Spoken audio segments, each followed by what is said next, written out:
வணக்கம். ரமாகோவின் தெய்வீக பதிவு சேனலில் இன்றைக்கி நம்ம தெரிஞ்சுக்க போகிற விஷயம், வீட்டின் பூஜை அறையை பற்றி அறிந்து கொள்வோம் அப்படின்றத பற்றி பார்க்க போகிறோம்.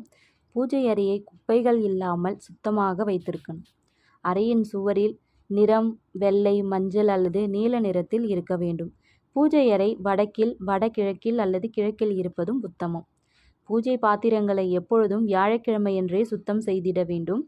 ஏனென்றால் வெள்ளிக்கிழமை அன்று வீட்டை சுத்தம் செய்வது போன்ற விஷயங்களை செய்தால் நமது வீட்டின் மகாலட்சுமி வெளியே சென்றுவிடும் என்பதும் ஐதீகம்.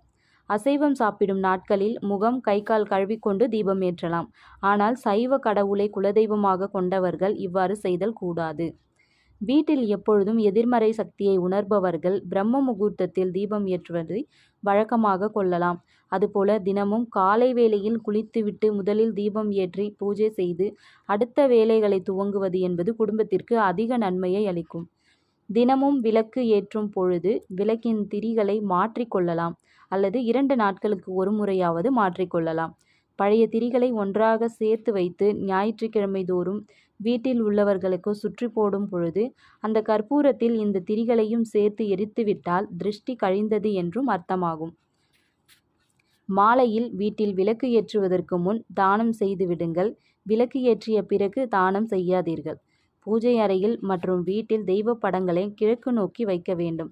தெற்கு நோக்கி வைக்கக்கூடாது. கிழக்கு பக்கம் முடியாவிட்டால் தெற்கு பக்கத்தை தவிர பிற திசைகளிலும் படங்களை வைக்கலாம்.